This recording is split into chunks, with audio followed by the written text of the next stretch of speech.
呦，各位午安！出大事啦！我之前回家要改那個 app， 結果被我改壞了。我先取一個餐，老闆你好，拿 Uber 的889，謝謝哦。我把它改好了，我要做過濾器，我要過濾肥單，做一點通知這樣子。我就加了一個新功能，我要把那個雷達測速照相的雷達把它加進去。結果一加，糟糕，原本的功能全部壞掉。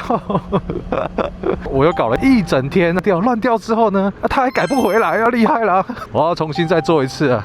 順便回答一下那個觀眾問我的，他說：“弟兄君，你都用什麼來寫這個 APP？” 第一個，我用AI 我用的是 Google 的 Gemini， 因為我聽說他寫程式蠻厲害的，寫確實不錯，很會寫，結果他寫的都壞掉了。不過他處理的能力也算是不錯。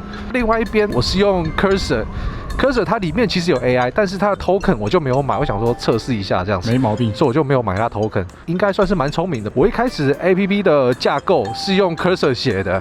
我再用這個 Google 的 Gemini 去修完之後，再把它貼到 Cursor 裡面。如果它報錯、出問題、出 error， 我就再把它貼給 Gemini， 這樣就搞定了。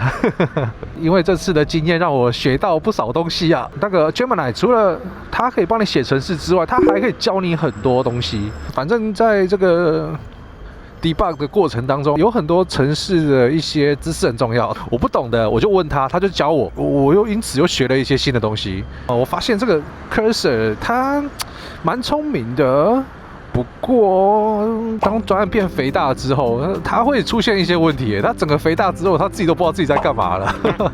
AI 也是一臉疑惑，一直不斷的幫我除蟲。我還想說，那我可以把你們兩個串聯起來，就你們兩個自己對話就好了，不要讓我當中間人。我在中間人也是很累，你們兩個自己互鬥，對不對？你們鬥完之後有一個結果再給我這樣。結果我發現這世界上還真的有這種東西，不過這個是我接下來下一次要測試的，到時候再跟大家分享。我們先把這單送完，我們要去101旁邊。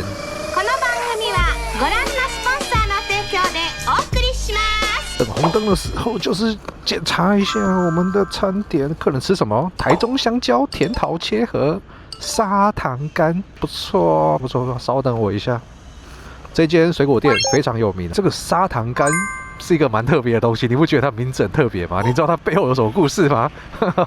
我們邊走邊聊。砂糖乾很特別啊，這在我們過年的時候啊，家家戶戶的桌上基本上都會出現這個紅色小炸彈，大家就一口接一口，這樣然後停不下來。但是你有沒有想過，為什麼砂糖乾會這麼甜？它的皮薄到幾乎都包不住那個果肉。我們都以為這是一種那種品種的改良，或者是肥料撒得好。但是其實這種極致的甜呢，是樹木在瀕臨死亡的時候，為了繁衍後代而爆發出來的一種最後能量，很厲害。這個最早呢，我們可以追溯到中國的廣東的四會市的一個叫做砂糖村的地方。早在明朝的時候，它就是一種貢品，但那個時候的砂糖乾啊，並沒有現在那麼甜，它產量也很低。柑橘類的果樹有一個天性，它會落果，就是說當樹覺得營養不夠的時候啊，為了保命，維持它的樹幹還有葉子的生長，它會優先呢先把果實扔掉，很聰明的一種樹啊。但是呢，這對農民來說是一種致命的損失啊。所以我們的農夫啊，他為了阻止這個樹木亂扔掉小孩，並且還要逼出這個極致的甜度啊，我們農民就使用一種源自於古代，但在現代呢被工業化推廣的一種酷刑，叫做環割，環狀割。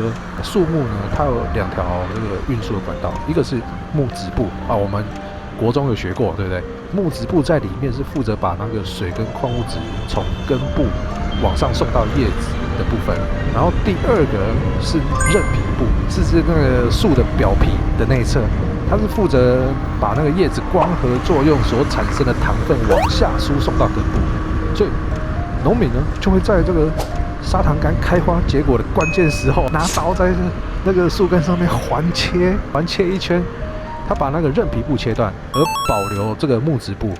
那這個意味着就是說，水上得去，但是糖分下不來。那當那個糖分呢無法回流到根部的時候，就會發生兩件事情。第一個就是糖分滞留嘛，對吧？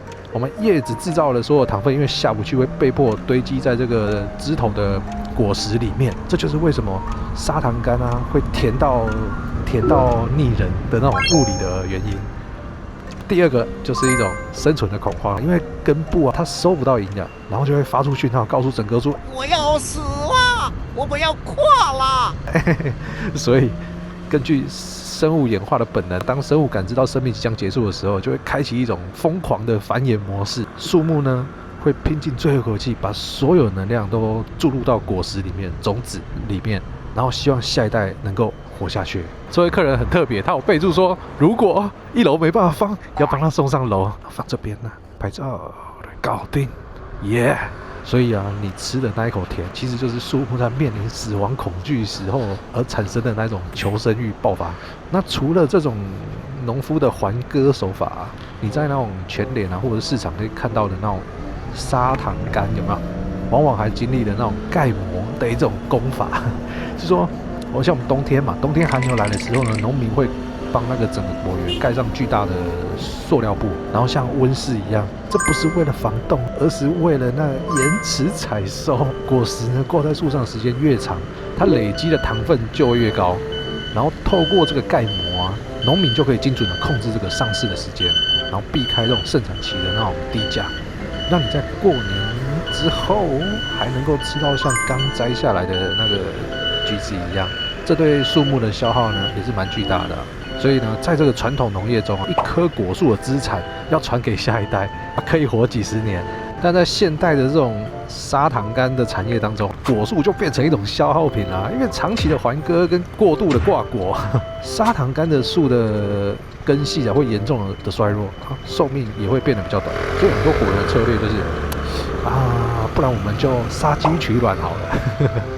他就利用那個環割的技術啊，在前3-5年就已經榨乾這棵樹的所有潛力，然後獲得比較高的這個糖度還有產量，賺取該有的利潤。等到樹不行了呢，我們就直接砍掉重練了。那整個就是這種建立在這種加速折舊的這種商業模式下面。所以我們知道那個便宜的美味啊，這是建立在一個縮短生命週期的這種基礎上面。不過呢，這個水果是不是很像一種零食？又甜又好吃，又不會太多這樣子。然後它不用削皮不用刀，也用手剝就好了，這樣。然後又很甜，又很多汁，而且它一點點這樣一口一個這樣子，哇塞，這個是超級降低罪惡感的。我們就直接就攝取過量了。